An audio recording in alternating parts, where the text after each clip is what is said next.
Think about the last time something unexpected hit your finances.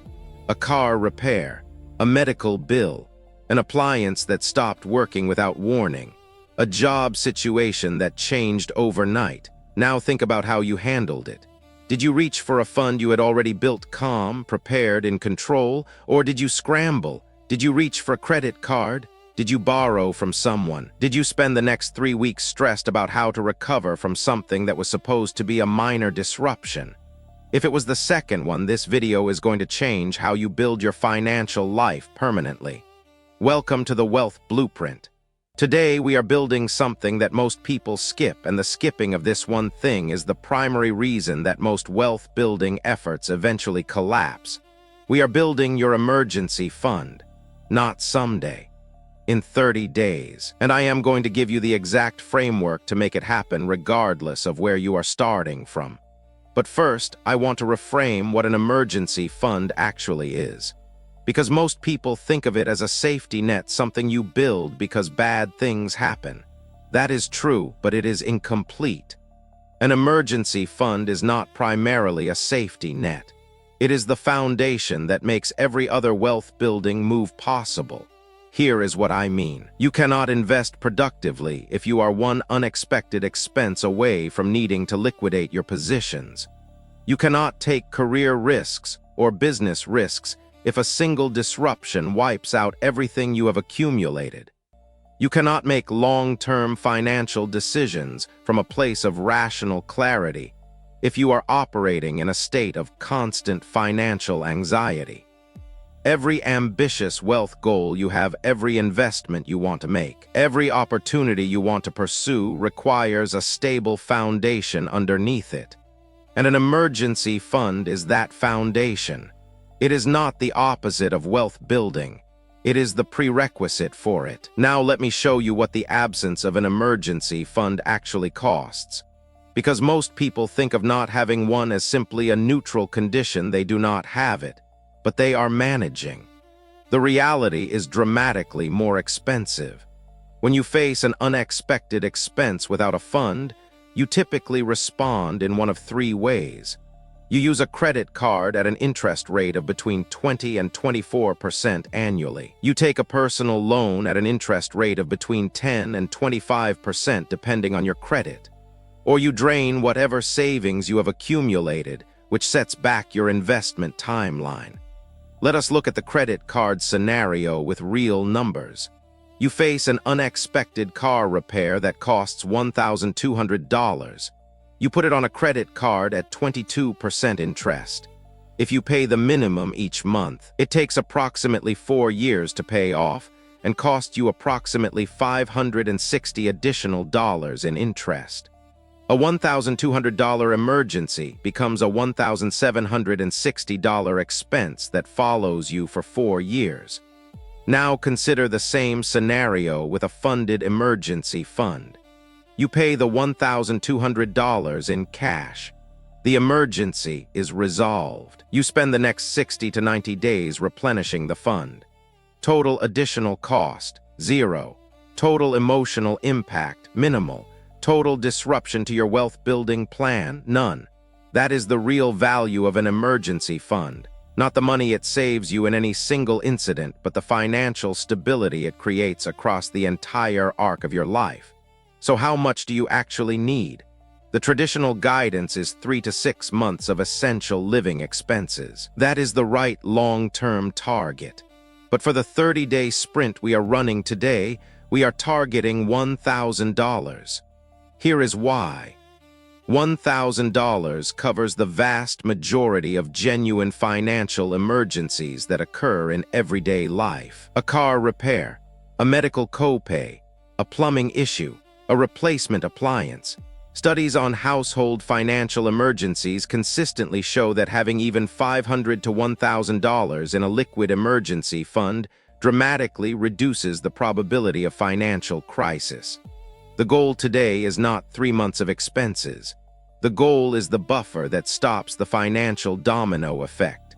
One unexpected expense without a buffer leads to a credit card charge. The credit card charge creates a minimum payment.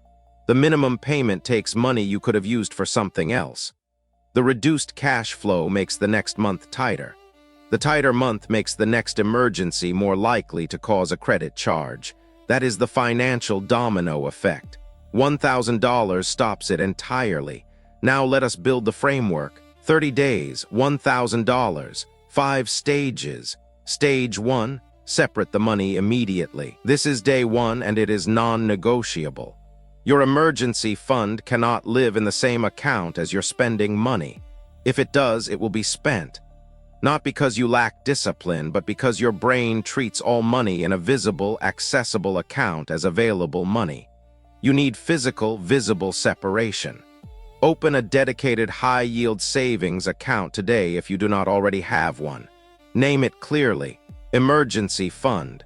Do not touch. Whatever label makes it feel real and separate. Then hide it from your main banking dashboard if the option exists.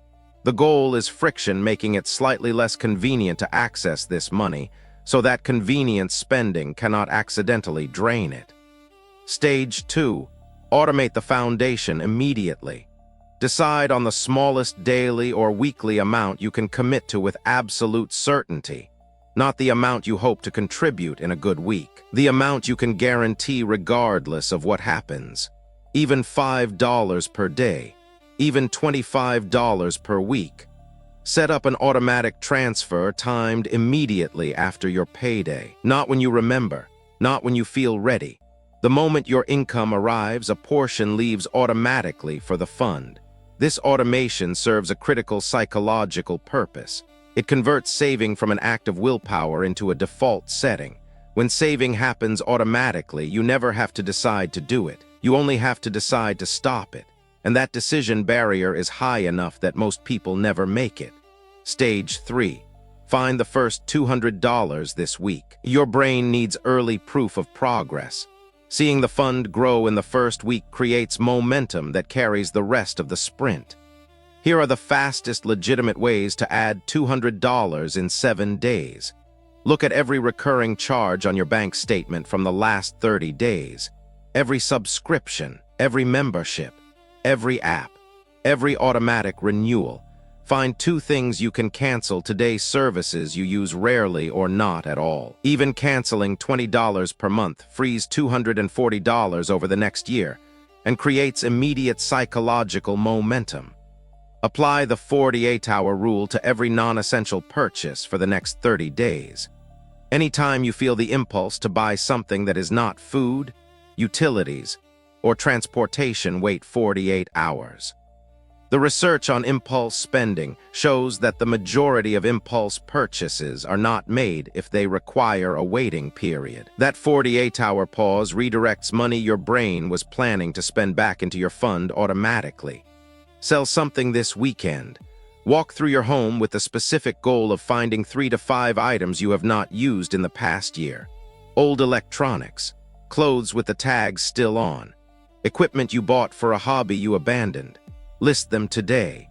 One weekend sale can add $50 to $150 to your fund with zero ongoing effort. Stage 4, increase your income temporarily. Cutting expenses has a ceiling. There is a floor below which your costs cannot go, and you will hit it quickly if you are already running lean. The fastest path to $1,000 in 30 days usually requires a combination of cutting and earning. You do not need a new career. You need one income spike over a 30-day period. One extra shift per week at your current job, if that option exists, adds meaningful cash without requiring anything new. 4 extra hours per week at $15 per hour is $60 per week, $240 over the month. A single weekend of task-based work, delivery driving, moving assistance, odd jobs, freelance services in any skill you already have can realistically add $150 to $300 in 2 days. The goal is not a sustainable side business. It is a temporary income sprint that funds a permanent financial foundation. Stage 5. Protect the fund with rules. The hardest part of building an emergency fund is not building it. It is not spending it on things that feel like emergencies but are not. Without clear rules, the fund erodes slowly, a sale that seemed too good to pass up, a social event that required more spending than expected, a purchase that felt necessary in the moment but was genuinely optional. Write down your emergency definition before you finish this video. An emergency is any expense that threatens your health, your housing, your transportation to income, or your basic utilities. An emergency is not a sale. It is not a vacation. It is not boredom. It is not stress relief shopping. It is not a social obligation. Write the definition. Put it in your phone. Read it before you access the fund. Add one more rule, the replacement rule.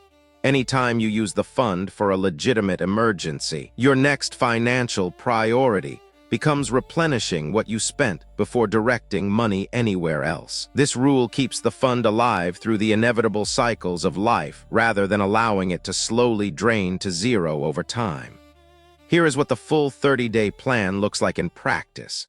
In week 1, open the dedicated account, set the automatic transfer, and find the first $200 through subscriptions and the 48-hour rule. In week 2, complete the spending audit, identify your top 3 spending leaks and redirect that money. In week 3, execute one income spike, extra hours, a weekend gig, or selling unused items. In week 4, review your progress, adjust the automatic transfer upward if possible, and finalize your emergency rules in writing.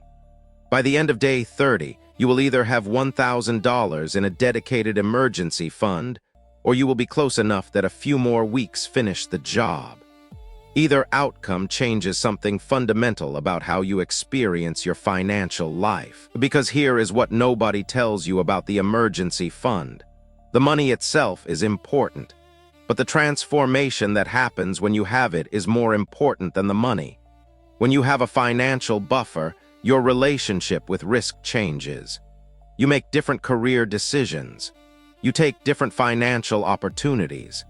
You say yes to things that scared you before and no to things that only seemed necessary because you were operating from a place of constant scarcity. Financial confidence is not built by having a lot of money. It is built by knowing that unexpected things cannot unravel everything you have worked to create. $1,000 in a dedicated emergency fund is the first real step toward that confidence. Start today. Open the account. Set the transfer. Make the decision permanent. Leave a comment below with your 30-day starting number, even if it is 0. Saying it out loud makes it real. Subscribe to the Wealth Blueprint. Hit the notification bell, and I will see you in the next video. The foundation of your financial freedom starts with this.